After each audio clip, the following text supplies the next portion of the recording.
someone needs to stay with us a little longer, let's invest in them to help them not come back in. And that kind of, those are the roots of what rescue ministry is all about. It's more than just the shelter. Yeah. Excellent. So That goes along with our kind of philosophy of being a teaching housing authority, that we try to teach people how to become good tenants, and if they screw up, you give them, another chance when you can, and teach them ways that it won't happen again, and continue on, and if they can, to go on and get market rate housing and that type of thing too. I would be very interested in having you come back here and tell Good. us how things are going. I appreciate you. I'm really excited too. We're moving the thrift store across the street. We're going to remodel probably about 60 to 70% of our building. We're going to separate the programs. The harbor folks will be on one floor, passport folks will be on the other floor, to even give the concept of moving up, moving on. And in that process, we're also getting a new guest software database, which will give us a lot more robust numbers. So I'm looking forward to being able to pull better data out of there as we move ahead.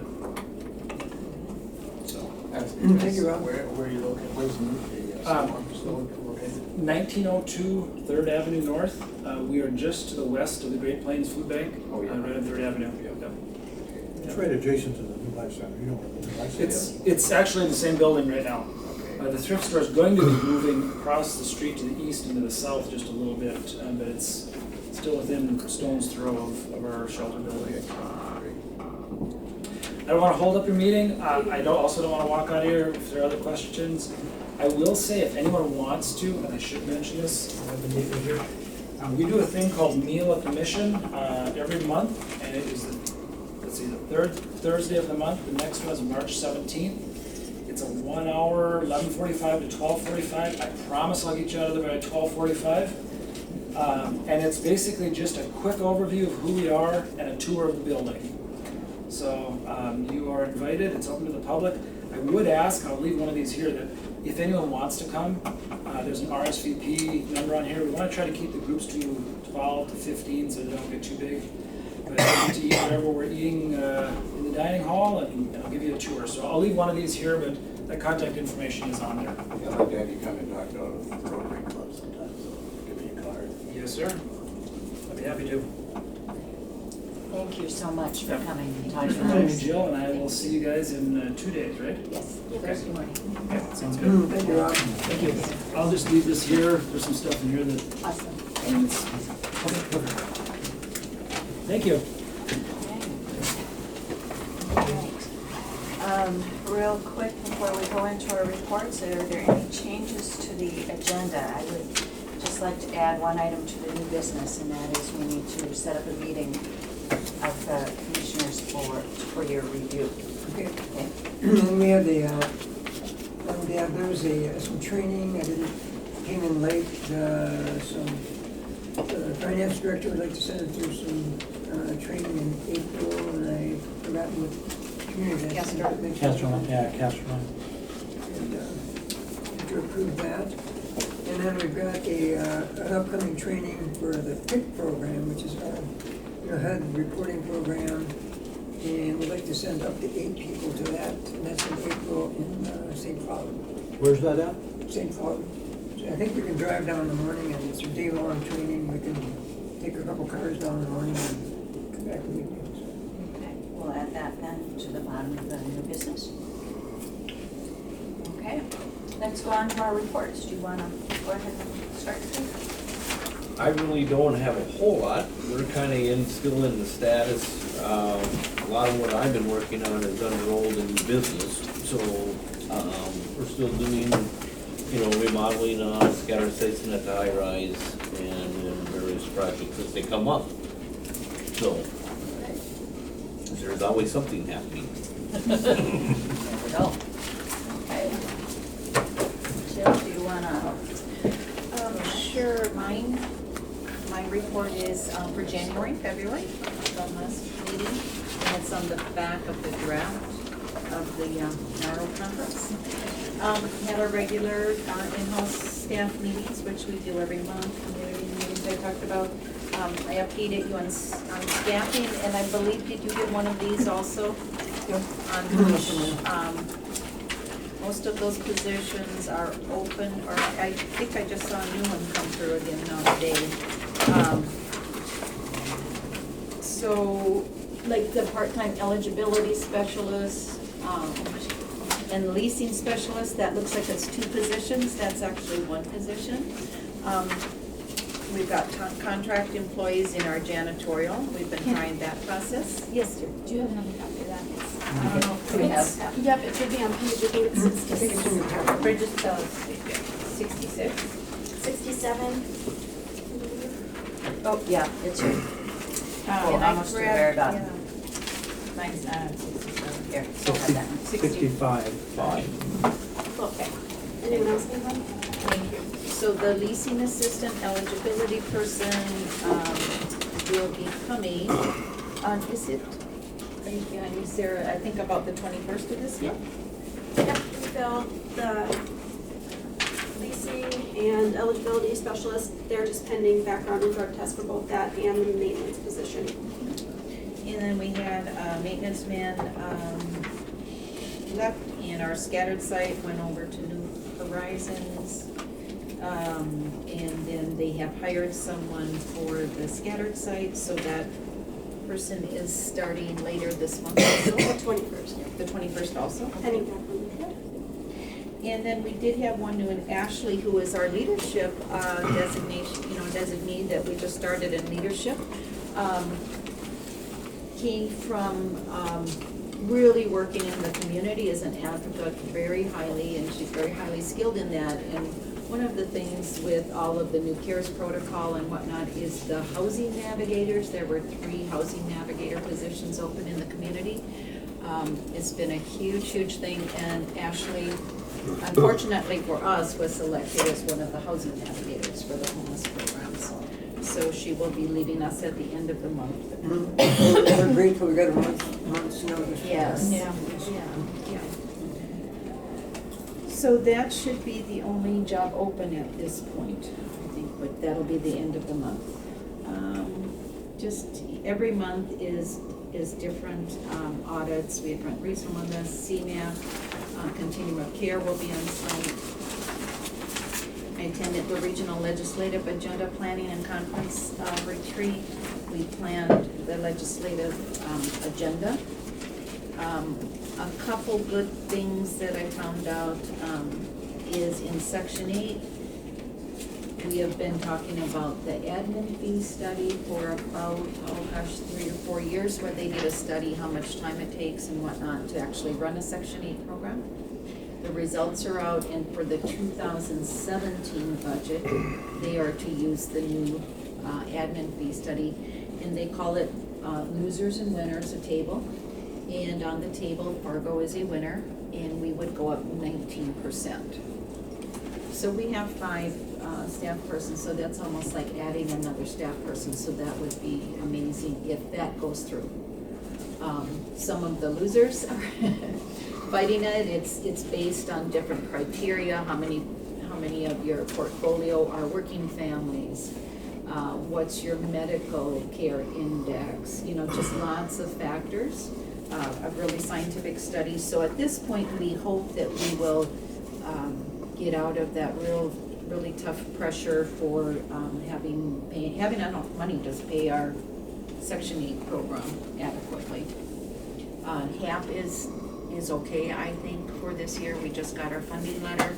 That looks like it would be okay, that it should support our 1,294 families. But we won't know for sure. Lots of new money put into homelessness, like 19 billion, just lots of money put into homelessness. So that's pretty exciting for that. Again, we've been asked to present regionally and nationally on our homeless programs. They call us Cutting Edge.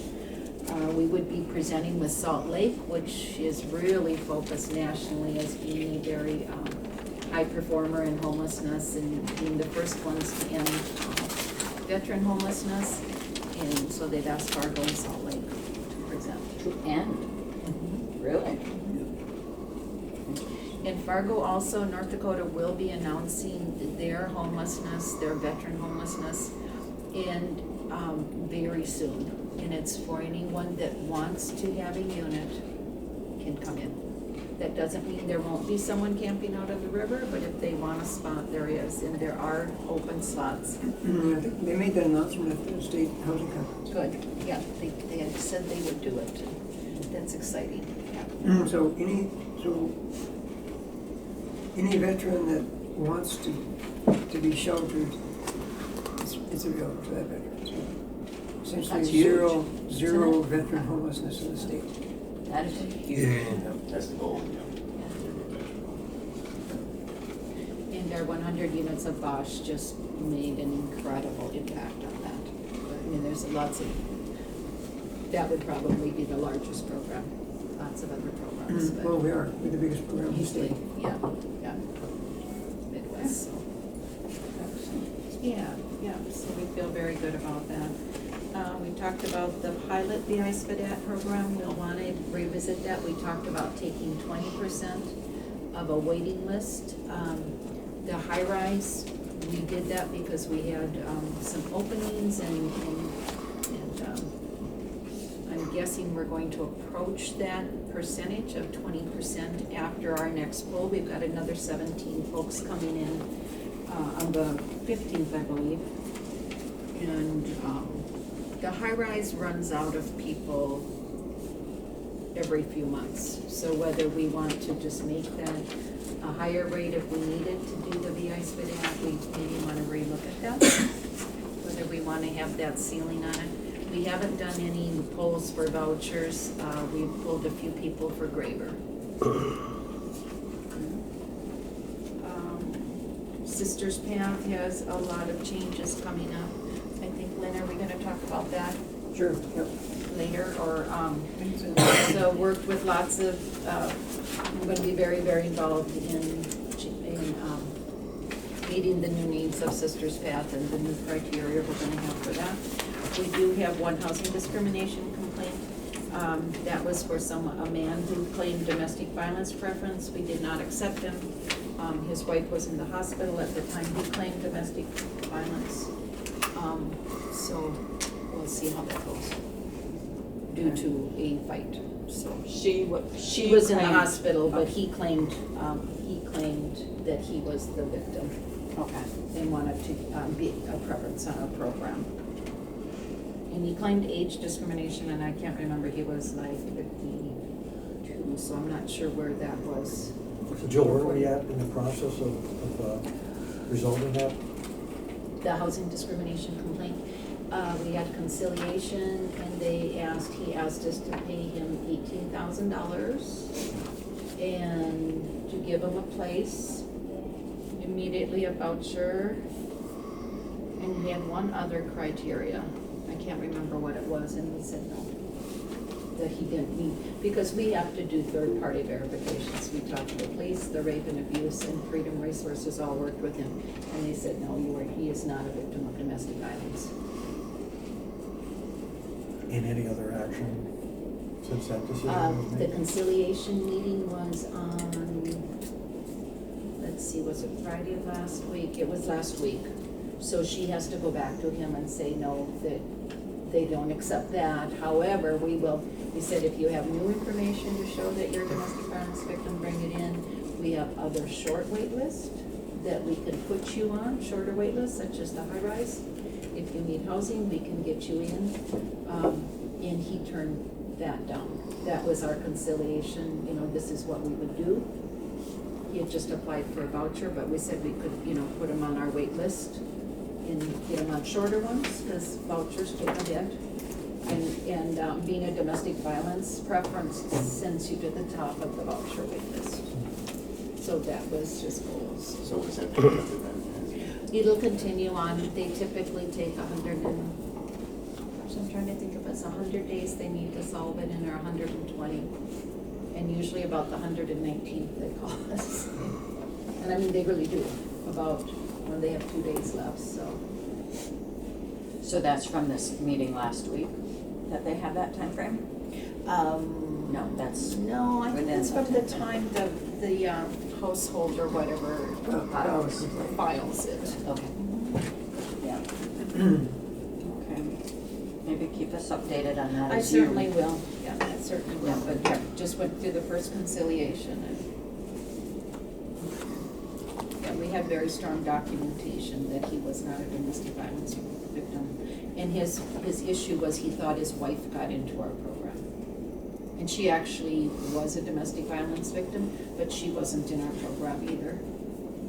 She was in a program with the YWCA, not ours, so. Okay.